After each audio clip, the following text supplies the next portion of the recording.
Hello students, मैं Shri Ram academy से। तो आज हम पढ़ते हैं हृदय परिवर्तन। ठीक है, जो पाठ 21 में है, लेकिन अब जो रिड्यूस सिलेबस इसके अकॉर्डिंग ये 14 पाठ में होगा। ठीक है ना। तो इसमें श्री कृष्ण जी ने उनको लिखा है। श्री कृष्ण एक कवि का नाम है। ठीक है ना। तो ये इसमें क्या है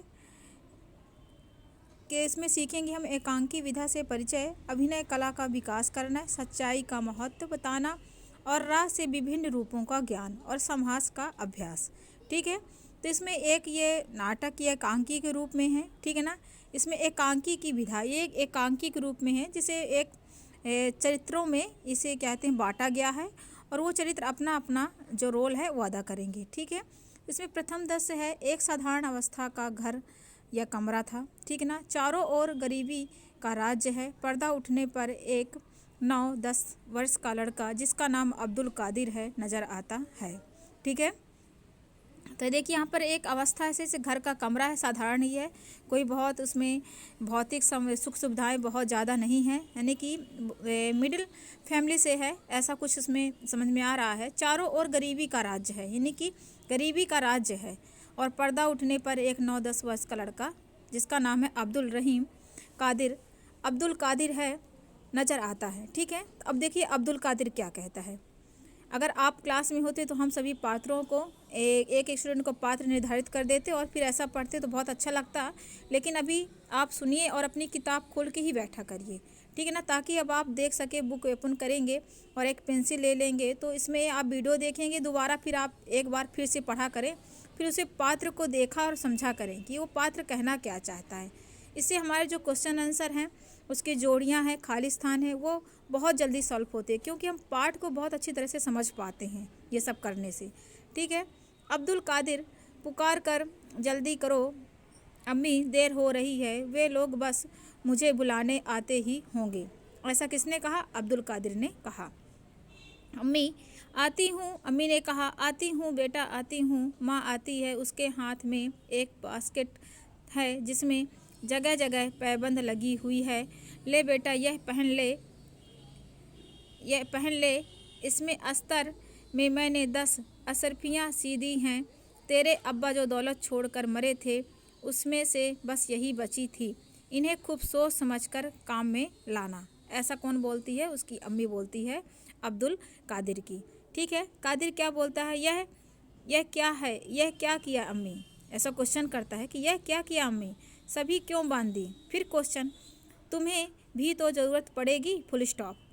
तो अम्मी बोलती है तू मेरी फिक्र ना कर, मेरा क्या है, मैं तो किसी तरह अपना गुजर बसर कर ही लूँगी। तू परदेश जा रहा है, क्या मालूम कब क्या ज़रूरत पड़ने लगे। तेरे सुख में ही मेरा सुख है। मैं तो उस दिन के इंतज़ार में हूँ जब तू बड़ा आदमी बनकर आएगा और अपने अब्बा का नाम रोशन करेगा। स्वर भारी हो जाता है। किसका? उसका स्वर भारी हो जाता है। उसके पिता की डेथ हो गई थी, उसने कुछ असरफियाँ रखी थी, वो उसे दे देती है, क्योंकि अब्दुल कादिर है वो कहाँ जा रहा है? प्रदेश जा रहा है। मेरे नज़दीक तो आ बेटा, एक बार तुझे अच्छी तरह से देख लूँ, फिर ना जाने कब मिलना हो। आंखें डबडबा आती हैं, उसकी आंखें आंसुओं से भर आती हैं, है ना।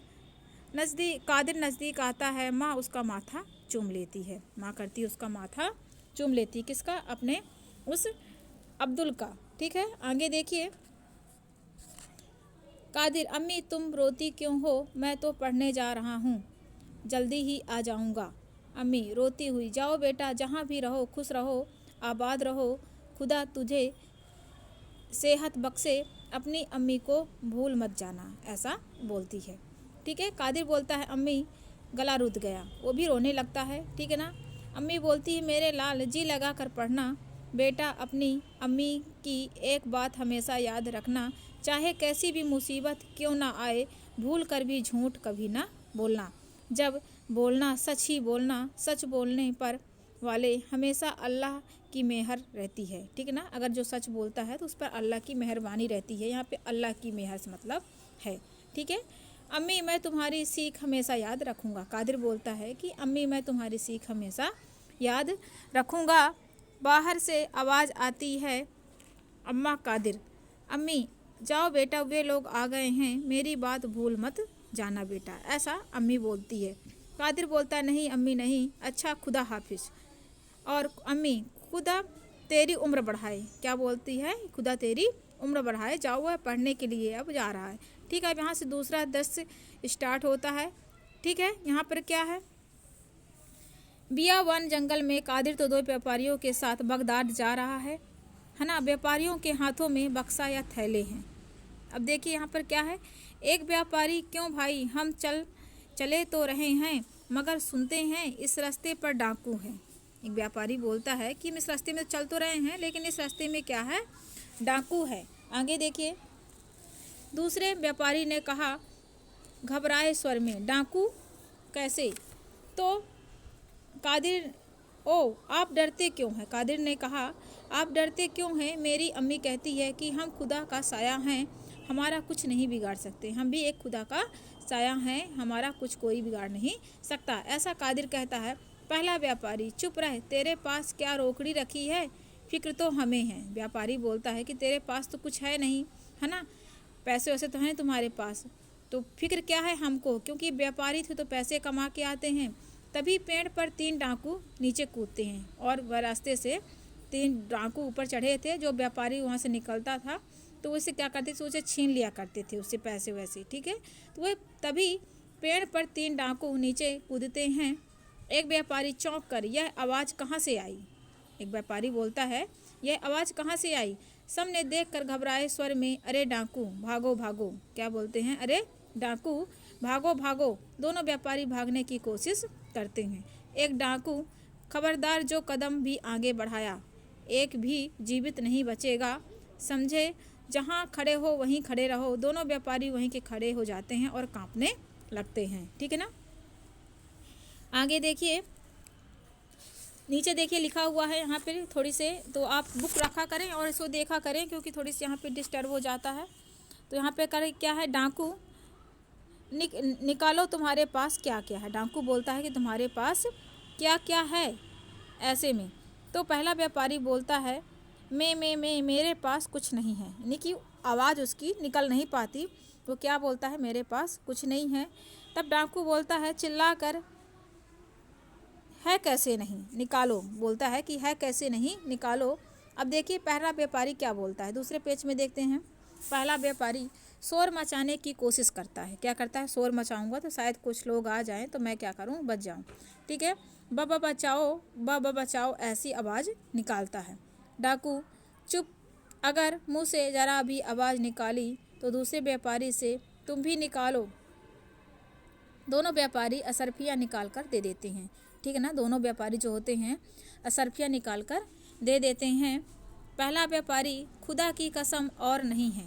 क्या बोलता है? कि अब और नहीं है। तो डाकू क्या बोलता है? देता हूँ।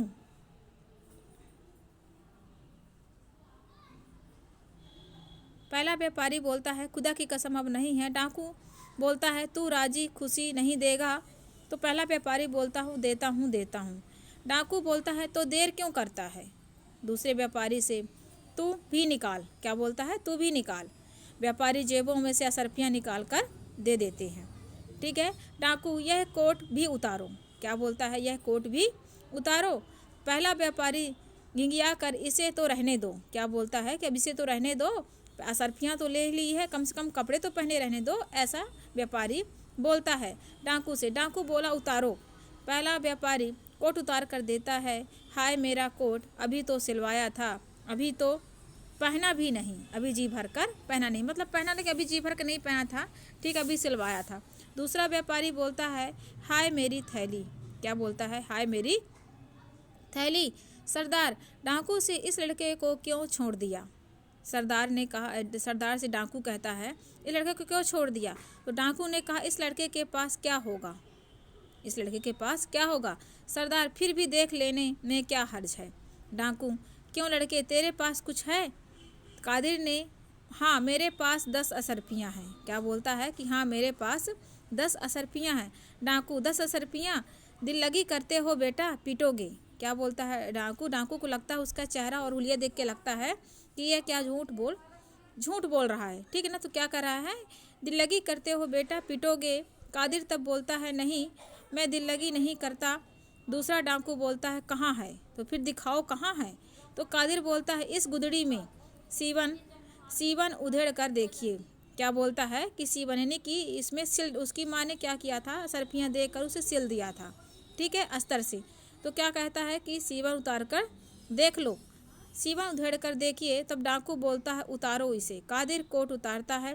सीवन उधेड़ी जाती है। खन खन करती हुई 10 असरफियाँ नीचे गिर पड़ती हैं। सरदार, लड़के तू तो बड़ा नादान है, यदि तू ना बताता तो हम इन असरफियों को तो पता ही हमें कैसे चलता, तरह भी नहीं लग सकता था। ऐसा किसने कहा? सरदार ने कहा, ठीक है।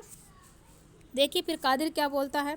मेरी अम्मी ने कहा था कि चाहे जो भी मुसीबत आए सच ही बोलना, सच बोलने वाले पर अल्लाह की मेहर रहती है।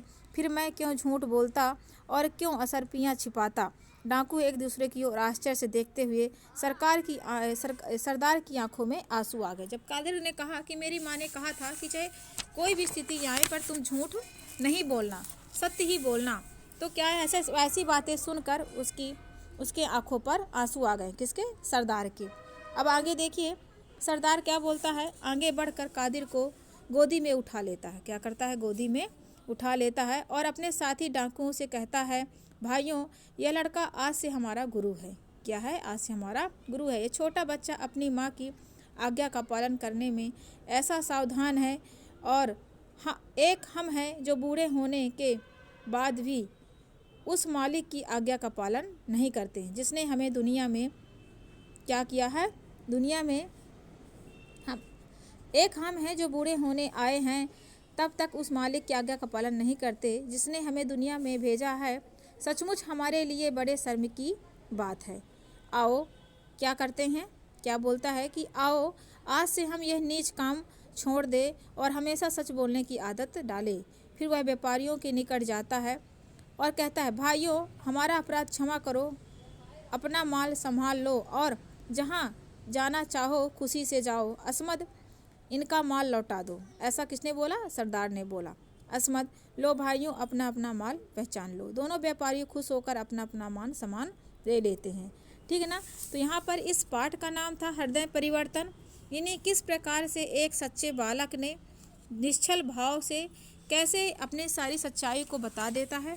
इससे क्या होता है, उस डाकुओं ने व्यापारियों के धन को छीन ही लिया था, लेकिन कुछ इस प्रकार से जब उसकी बातें सुनी कि उसकी माँ ने क्या कहा था, 10-11 वर्ष का जो बालक था वो पढ़ने जा रहा था, उसकी माँ ने शिक्षा ये दी थी कि कभी भी झूठ नहीं बोलना।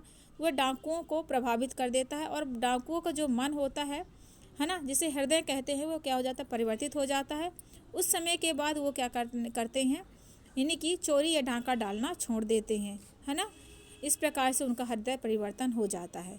तो यहाँ पर इस पाठ से हमें शिक्षा मिलती है कि जब हम निश्चल भाव से कोई चीज़ करते हैं तो क्या करते हैं, सामने वाले का हृदय परिवर्तन हो जाता है, ठीक उन डाकुओं की तरह इस बालक के माध्यम से, ठीक है। तो इस वीडियो को एक आध बार और देख लें, इन चरित्रों को पढ़ लें, पाठ में आपके अंडरस्टैंडिंग आ जाएगी, ठीक है। इसके बाद शब्दार्थ देख लें और अनुभव विस्तार, इसमें सही जोड़ियाँ, खाली स्थान और ये आपके अति लघु उत्तरी प्रश्न, लघु उत्तरी प्रश्न और भाषा की बात, है ना। तो ये हम सारे आपको PDF के माध्यम से देंगे, जिसमें भाषा की बात में ये दिया रहता है आपके निम्नलिखित शब्दों का उच्चारण कीजिए, जैसे हृदय परिवर्तन, फिक्र या स्वर या आश्चर्य या आज्ञा या असरफियाँ। इसे हमें बोल बोल के क्या करता है, प्रोनाउंसिएशन करना है ना, जैसे शुद्ध जो शुद्ध स्वर हैं वह निकल सके, ठीक है ना। फिर इसके बाद वर्तनी को शुद्ध करना है, जिसमें लिखा दिल लगी, तो दिल लगी गलत लिखा हुआ है, व्यापारियाँ या बास्केट, है ना, इस तरह से। तो इसको सही करना है, क्या अशुद्ध लिखा हुआ है इस प्रकार से। और 6 नंबर में लिखा हुआ है आपके निम्नलिखित शब्दों को पढ़िए, तो उसमें फिक्र, उम्र, परिवर्तन, इसको पढ़ना है और उपयुक्त शब्दों में रेखांकित वर्णों को ध्यान में देखिए और रा का प्रयोग कीजिए, ठीक है ना। इसमें स्लेश ये चिन्ह लगा हुआ है। रूपों को इन्हें रकार या रेफ कहते हैं। क्या कहते हैं? रकार या रेफ कहते हैं।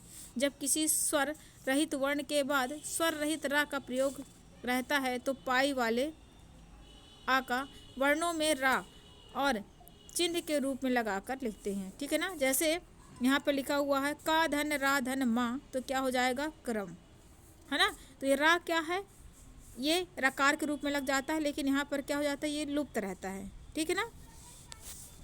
इस प्रकार से यहाँ पर व्याकरण समझाई गई है, इसे ध्यान से देख लीजिए, है ना। फिर इन दोनों स्थितियों में रा का उच्चारण क्या होता है, रा का उच्चारण उस वर्ण के बाद होता है जिसमें या का चिन्ह लगाया जाता है। जब किसी वर्ण के पहले स्वर रहित रा का प्रयोग होता है तब रा को उस वर्ण के ऊपर उद्धरण चिन्ह के लगाकर रखते हैं, जैसे रेफ कहते हैं। क्या कहते हैं, रेफ कहते हैं। जैसे गा धन रा धन माँ, तो क्या हो जाएगा गरम, है ना। इसी तरह से सा धन रा धन, तो क्या हो जाएगा माँ, तो क्या हो जाएगा सा के साथ जब माँ में लगाएंगे तो क्या हो जाएगा रकार लग जाएगा, तो क्या हो जाएगा सर्म, ठीक है ना। तो देखिए नीचे शब्द में लिखा गया निम्नलिखित शब्दों को सही राकार या रेप का प्रयोग कीजिए। तो आशीर्वाद में हम किस प्रकार से लेंगे, धर्म में माँ लिखा हुआ है तो हम क्या करेंगे, माँ में रा की रकार लग जाएगी। आया समझ में, इस तरह से हमें कुछ करना है। फिर यहाँ पर समास भी है, हृदय परिवर्तन, राजी खुशी, गुजर बसर, सुखदाता, माता पिता, देशभक्त, पीताम्बर, है ना। तो इसमें हृदय परिवर्तन, राजी खुशी, गुजर बसर, सुखदाता, माता पिता, देशभक्त, ये सभी क्या हैं, ये सभी द्वंद्व समास है। जो पीताम्बर है आपका, ये बहुब्रीहि समास के अंतर्गत आएगा। हम जब अभी व्याकरण में चैप्टर खत्म होने के बाद जब व्याकरण पढ़ाएंगे तो इन सारे शब्दों के आपको अर्थ बहुत अच्छी तरह से पता चल जाएगा, ठीक है। धन्यवाद स्टूडेंट्स।